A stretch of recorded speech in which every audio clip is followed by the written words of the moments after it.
A Polícia Federal indiciou nesta quinta-feira Jair Bolsonaro e ex-integrantes de seu governo por abolição violenta do Estado Democrático de Direito, golpe de Estado e organização criminosa. Também foram indiciados pelos 3 crimes o general da Reserva do Exército, Walter Braga Neto, ex-ministro da Casa Civil e da Defesa e vice na chapa de Bolsonaro em 2022, o general da Reserva Augusto Heleno, ex-ministro do Gabinete de Segurança Institucional, GSI, o Alexandre Ramagem, ex-diretor da Agência Brasileira de Inteligência, a ABIN, lembrando que o Bolsonaro tentou colocar o Ramagem como diretor-geral da Polícia Federal, mas aquela nomeação foi suspensa pelo próprio Moraes, depois que o então ministro da Justiça e Segurança Pública, Sérgio Moro, apontou que não havia motivação técnica, que era uma interferência. Então foi ali que o Ramagem foi impedido de assumir a PF, mas ele era o diretor da ABIN, continua aliado de Bolsonaro, foi candidato inclusive a prefeito do Rio de Janeiro, mas acabou perdendo para o Eduardo Paes. E está no PL, era o candidato do próprio Bolsonaro. O Valdemar da Costa Neto, presidente do PL, quer dizer, o dono do partido do Bolsonaro, também está na lista de indiciados. A PF afirmou o seguinte em comunicado, aspas, as investigações apontaram que os investigados se estruturaram por meio de divisão de tarefas, o que permitiu a individualização das condutas e a constatação da existência dos seguintes grupos. A. Núcleo de desinformação e ataques ao sistema eleitoral. B. Núcleo responsável por incitar militares a aderirem ao golpe de Estado. C. Núcleo jurídico. D. Núcleo operacional de apoio às ações golpistas. E. Núcleo de inteligência paralela. F. Núcleo operacional para cumprimento de medidas coercitivas. Fecho aspas. De acordo com a PF, há dados que comprovam que Bolsonaro teve participação ativa no processo de elaboração e tentativa de execução do golpe. A corporação acrescentou que, em 2022, o então presidente, aspas, analisou e alterou uma minuta de decreto que, tudo indica, embasaria a consumação do golpe de Estado em andamento. Fecho aspas.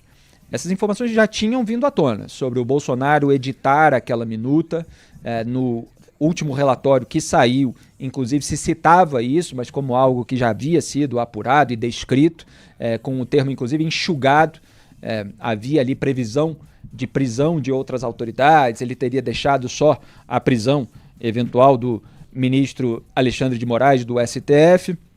E segundo a Polícia Federal, durante a investigação foi confirmada a realização de um encontro entre Bolsonaro e os então comandantes das Forças Armadas em dezembro daquele ano, em que foram apresentados caminhos para viabilizar o golpe. Vamos lembrar que esse elemento também não é uma novidade, essa informação já tinha aparecido. Quer dizer, porque agora a PF encaminhou o relatório final. Então, muita coisa que já foi noticiada ao longo dos últimos meses está sendo recolocada agora para fundamentar esses indiciamentos, porque a PF apresentou a lista dos indiciados. Então, já falamos muitas vezes aqui dessa reunião em que houve ali a consulta ou pressão de Jair Bolsonaro em cima dos comandantes das Forças Armadas. Então, era uma informação já sabida. A corporação acrescentou que em 2022, eu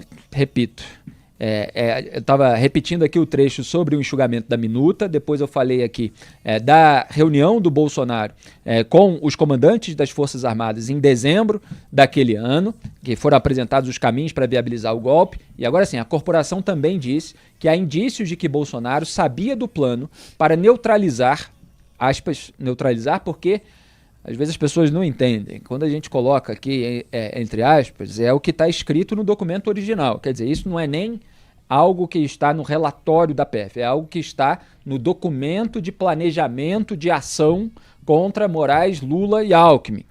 Então, a PF, o que está dizendo é que o Bolsonaro sabia desse plano, mas o verbo neutralizar está lá naquele plano. É um objeto de prova. Plano para neutralizar Lula, Alckmin e Moraes. Um deles é que o planejamento, batizado de Punhal Verde e Amarelo, foi impresso no Palácio do Planalto pelo então número 2 da Secretaria-Geral da Presidência, o general reformado Mário Fernandes. Quer dizer, o Mário Fernandes era um secretário do Bolsonaro, na prática. Ele era o secretário da Secretaria-Geral da Presidência da República. Era um secretário do Bolsonaro. Ele criou e imprimiu esse plano. A gente já vai ver uma cronologia aqui que eu preparei. Muito bem, a gente tem a lista completa de indiciados, mas primeiro vamos fazer aqui uma rodada de análise. Duda Teixeira, o cerco a Bolsonaro aumentando, agora relatório final, agora toda a história vai ser colocada. Esses documentos do relatório final ainda não vieram totalmente a público. Aliás, isso me parece ruim, que seja divulgado primeiro, que se produza manchetes a respeito do indiciamento e tal, para que se depois seja retirado o sigilo do relatório e aí se possa efetivamente fazer uma análise sobre os elementos. É um método que tem sido frequente e que acaba dando margem a acusações de politização. Mas dito isso, muita coisa a gente já sabia. Exato. A gente não teve acesso então a essas 884 páginas desse indiciamento, mas o que a gente já pode também deduzir pela dimensão, né, do relatório final e a quantidade de indiciados, que está aí em 36 indiciados, que o que a PF fez foi meio que colocar tudo ali dentro. Então, tá ali essa operação verde e amarelo que a gente tomou conhecimento essa semana, todas as campanhas ali para gerar dúvidas sobre as urnas eletrônicas, os atos de 8 de janeiro, estão aquelas reuniões que o Bolsonaro fez com os ministros, né, até antes das eleições, ali dizendo, olha, precisamos fazer uma virada de mesa, não podemos deixar isso acontecer. Depois, em dezembro, o Bolsonaro falando com os comandantes das Forças Armadas, dizendo que precisamos evitar que o Lula tome posse, né? Então, entrou tudo, mas basicamente são 3 acusações criminais aí. Aquela da tentativa de abolir o Estado Democrático de Direito, tentativa de abolir um governo legitimamente eleito e a outra que seria a organização criminosa. Muito bem, e como vocês viram, a PF fez ali algo que o Alexandre de Moraes também tem feito nas suas decisões, que é colocar vários núcleos e associar todo mundo como partícipe de uma trama golpista. Então, vocês viram ali que tem o núcleo da desinformação sobre urnas, vamos dizer assim, se martelar uma narrativa que acabasse legitimando uma atuação golpista, uma ação concreta nesse sentido, pelo menos da perspectiva das autoridades. Só estou dizendo isso porque, obviamente, todo esse enredo, toda essa trama, da maneira como se coloca, ela vai dar margem para muitas saídas retóricas, para muito discurso, para muitas críticas, eventualmente legítimas. A gente vai ter que analisar cada ponto. Porque, por exemplo, você tem um comentarista, um blogueiro bolsonarista que estivesse lá criticando as urnas eletrônicas por causa disso ou daquilo, etc. O que faz com que ele faça parte dessa trama conjunta? Talvez seja necessário um elemento de prova sobre uma ação orquestrada que mostre algum grau de consciência dessa figura em relação às condutas dos outros membros dessa trama. Porque senão você vai pegar qualquer sujeito que de uma maneira individual, isolada, avulsa, é a palavra que eu queria usar, tá lá martelando, vamos dizer assim, alguma narrativa bolsonarista, mas que não está mancomunado com esse esquema. E aí você vai dizer, mas isso aqui é liberdade de expressão, você pode discordar, a pessoa pode estar até errada, mas não quer dizer que ela faça parte de uma articulação criminosa. Então, repito, a gente não tem ainda o relatório final da Polícia Federal para avaliar esse item, por exemplo. Quer dizer, como a PF coloca algumas pessoas que estavam ali defendendo ou uma guerra civil, ou um golpe de Estado, ou o que quer que seja que apareça, ou contestando ali o processo eleitoral, a gente ainda não viu o relatório final da PF que traga um elemento de união, de associação criminosa propriamente dita. Então a gente vai ter que esperar esses elementos, por mais que a gente despreze várias das narrativas que foram colocadas aí no debate público pela militância bolsonarista, pela claque, pelos propagandistas daquele regime. E nós contestávamos isso na época, na ocasião, em dia, na raiz, com os elementos. Então, mas a gente sabe distinguir.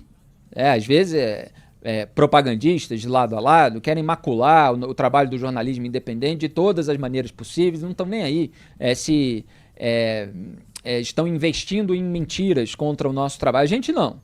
A gente despreza a narrativa, às vezes despreza moralmente até o propagandista que já atacou a gente com falsidades, etc. Agora, para uma condenação criminal, eventualmente até para um indiciamento, embora isso seja apenas uma fase do processo, é necessário algum elemento de vínculo dessas pessoas com a trama. Porque senão fica só essa colcha de retalhos, uma tentativa de amarrar todo mundo sem uma base probatória. Então, dito isso, vamos à lista completa dos indiciados pela PF.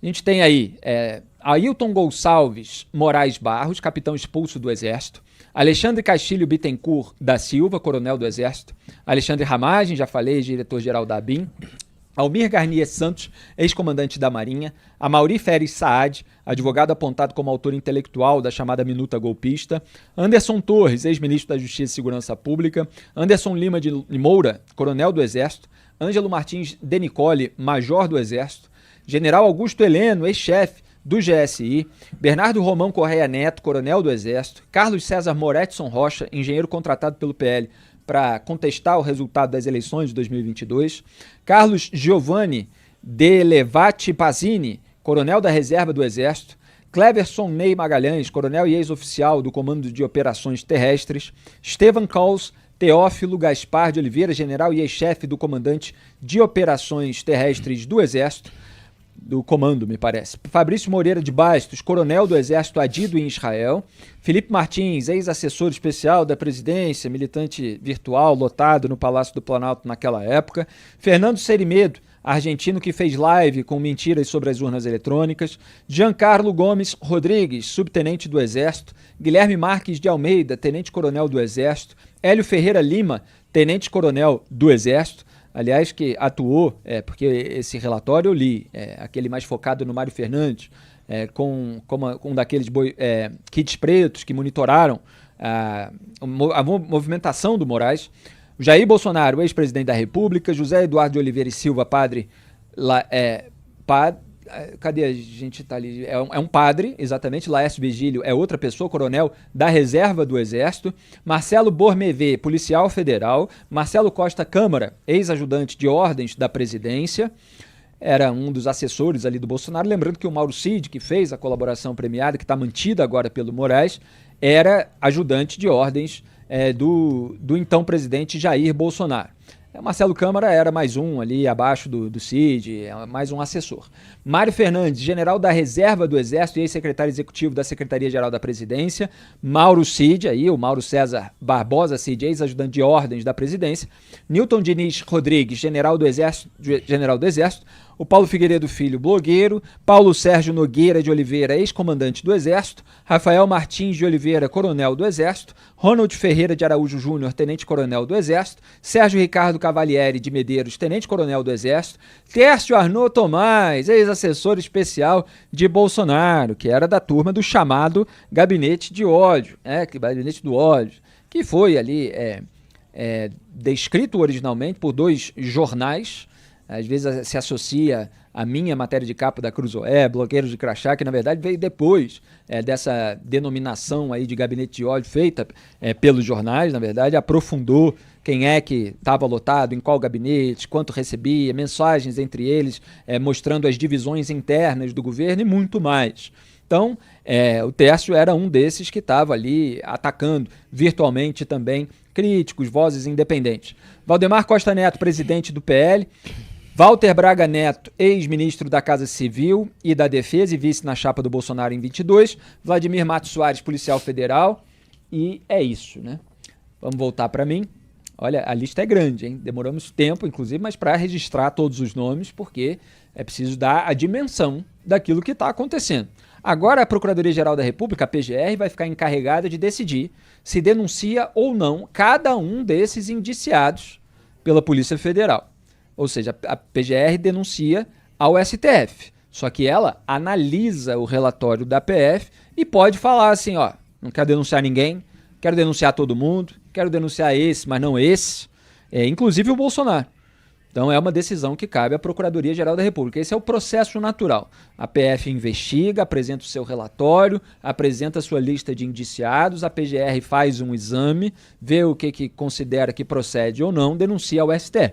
O STF aceita a denúncia ou indefere ou recusa, rejeita a denúncia. Se aceitar, abre-se a ação penal. Dentro da ação penal, você tem palavras de parte a parte, uma série de depoimentos, etc., sessões, julgamento, e aí se decide se vai haver condenação ou não daquelas pessoas. Então é todo um processo. Diga, produção, o tempo está curto? Tem mais 50 segundos, então só registrar que as penas previstas são as seguintes: golpe de Estado, 4 a 12 anos de prisão. Lembrando que golpe é sempre tentativa, porque se o golpe se consolida, essas pessoas não são, evidentemente, alvos da justiça. 4 a 12 anos de prisão, portanto. Abolição violenta do Estado Democrático de Direito, 4 a 8 anos de prisão. E integrar a organização criminosa, 3 a 8 anos de prisão.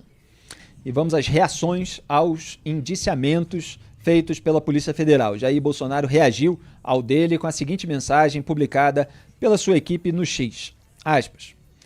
Tem na tela, produção, o print?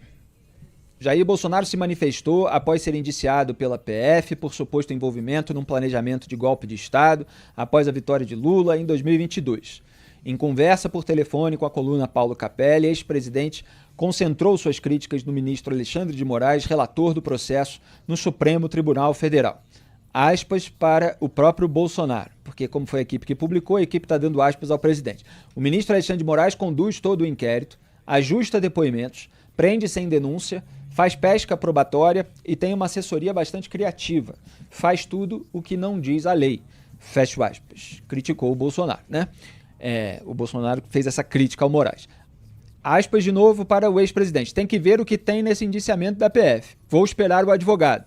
Isso, obviamente, vai para a Procuradoria-Geral da República. É na PGR que começa a luta. Não posso esperar nada de uma equipe que usa a criatividade para me denunciar. Fecho aspas. Assim finalizou o ex-presidente. Volta aqui para mim, produção, e guarda esse print aí que eu vou voltar a ele já já. O Bolsonaro está repetindo a palavra criatividade. Por que ele está fazendo isso? É bom a gente lembrar para quem não acompanhou. Porque teve o escândalo da Vaza Toga, que não tem a ver diretamente com esse caso. Era um escândalo mais relacionado a postagens de bolsonaristas no X, que levou à censura da plataforma, como a gente analisou aqui na ocasião. Naquele escândalo que eu batizei de Vaza Toga no Antagonista, vieram à tona mensagens de assessores do Moraes no STF e no TSE. E o assessor do Moraes no STF estava cobrando do chefe de um departamento do TSE, que era presidido pelo Moraes, portanto, na prática, um assessor do Moraes ali no TSE, que colhesse relatos a respeito de uma revista simpática ao Bolsonaro, que pudessem servir de conjunto probatório para uma medida do Moraes. E aí, o chefe do departamento de suposto combate à desinformação do TSE respondeu para o assessor do Moraes no STF, que só tinha visto ali matérias jornalísticas, etc. E aí o assessor do Moraes no STF disse: use a sua criatividade. Quer dizer, use a sua criatividade aí para fornecer um relato que possa servir de base para uma decisão do Moraes contra esse veículo. E aquilo, obviamente, foi um elemento muito marcante de uma pesada de mão, vamos dizer assim, de que o Moraes carrega nas tintas contra os bolsonaristas, que fica procurando pelo em ovo, mesmo que não exista. O Bolsonaro agora está usando esse episódio, que não tem a ver diretamente com ele, para fazer parecer que tudo é uma grande criatividade. E a gente vai ter que, na nossa análise, mostrar as diferenças dos casos, analisar os elementos, ver o que é comprometedor do ponto de vista moral e político, o que é comprometedor do ponto de vista criminal. É uma análise que a gente ainda vai fazer mais para frente. Então, só fornecendo o contexto. Vamos voltar ao print. Jair Bolsonaro e mais 36 investigados foram indiciados pela Polícia Federal por suposto envolvimento em planejamento de golpe de Estado nessa quinta-feira, 21. Na quarta, a PF realizou a operação que prendeu 6 militares acusados de planejar a morte do presidente Lula e do ministro Alexandre de Moraes. A PF apontou que um militar chegou até as imediações da casa de Moraes com o objetivo de prender o magistrado. A referência de Bolsonaro ao termo criatividade, eles próprios explicaram, né? E eu estava me antecipando, mas é que eu dei a explicação completa aqui, eles fazem um resumo. É uma alusão a uma mensagem de Ayrton Vieira, juiz instrutor do gabinete de Moraes, a Eduardo Talhaferro, então chefe da Assessoria Especial de Enfrentamento à Desinformação do TSE. Use a sua criatividade, riso, escreveu Vieira ao responder a Talhaferro sobre a dificuldade de formalizar uma denúncia contra a revista Oeste. Muito bem. Vamos agora, Duda Teixeira, primeiro, antes da gente fazer uma cronologia daquilo que a gente soube pelo último relatório, e que mostra como o Bolsonaro não desestimulou esse pessoal em torno dele. Duda Teixeira, eu quero sua avaliação geral sobre os elementos agora revelados. Felipe, é isso. Ele não desestimulou, ele deixou que esse ambiente se propagasse, que as pessoas tivessem alguma esperança ali de que o Lula não iria assumir. Ele não censurou os militares que estavam falando o tempo inteiro em fazer, né, impedir a ascensão, a posse do Lula. Agora é o seguinte, até agora, aparentemente, não se encontrou uma ordem direta do Jair Bolsonaro para a turma lá do 8 de janeiro, falando, gente, vamos tentar dar um golpe de Estado, né? Vamos tirar o Lula lá e vamos entrar e quebrar tudo nos três poderes. Então, essa prova, que seria um batom na cueca, não foi encontrada.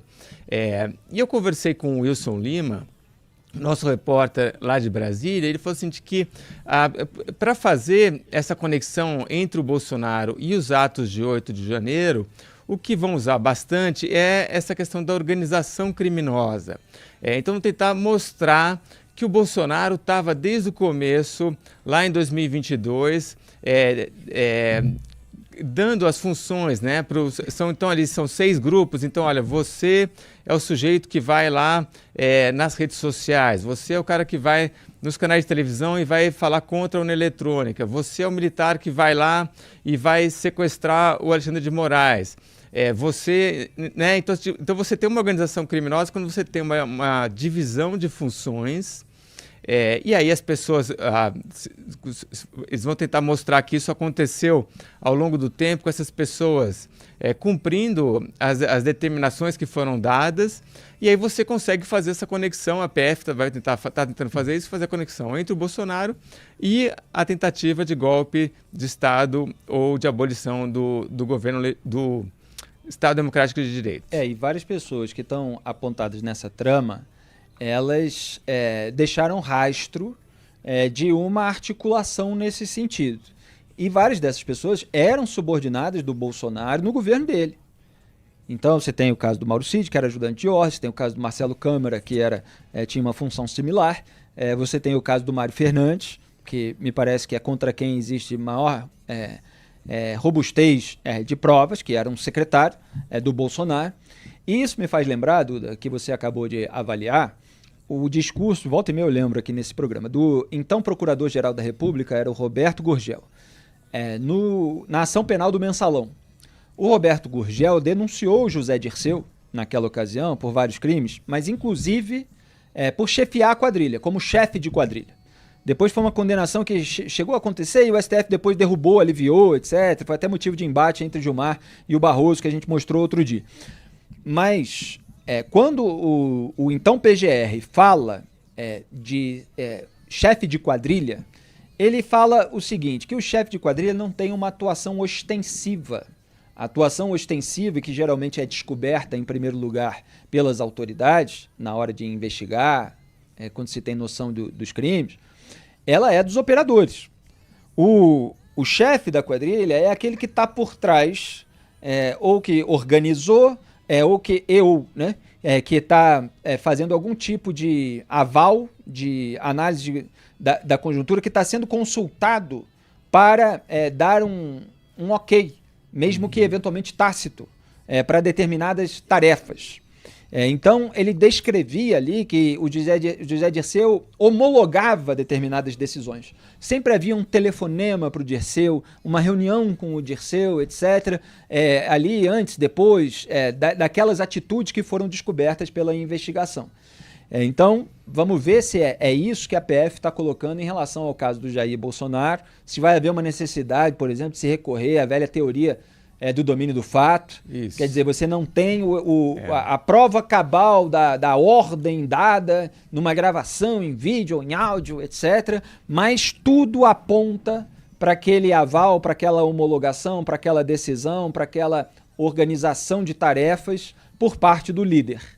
Então é isso que eu imagino que a PF esteja fazendo com o Jair Bolsonaro. Agora, a gente ainda não tem todos os elementos que ela está usando e qual é a construção que ela está fazendo para colocar o Bolsonaro na prática, no centro do PowerPoint. E essa tese do domínio de fato que você citou, que foi usada então para condenar o José Dirceu no Mensalão, ela tem a origem lá no julgamento dos crimes dos nazistas, né? Porque é claro que os crimes realmente eram feitos pelos policiais, né? Pela turma mais de baixo das forças de segurança do nazismo. E pelos carrascos na Câmara de Gás. Os carrascos nas câmaras de gás, as SS, tudo mais. E os líderes nazistas não estavam envolvidos diretamente, por exemplo, ali nas câmaras de gás, né? E tudo mais. Então, o domínio de fato é isso. Quer dizer, o sujeito, embora ele não esteja ali colocando a mão na massa para praticar os crimes, ele tem essa capacidade de orientar as pessoas e o crime não aconteceria sem a ordem deles. Exatamente. E, eventualmente, em determinados processos, se fala em ordem tácita. Quer dizer, há, vamos dizer assim, alguma comunicação para o chefe em determinado momento e o chefe não desestimula, o chefe não fala, não faça, etc. Ele sabe daquilo que está acontecendo e deixa correr, porque aquilo é em benefício do grupo dele ou dele de alguma maneira, mesmo que seja para ele analisar lá na frente se vai levar o caso até o final ou não.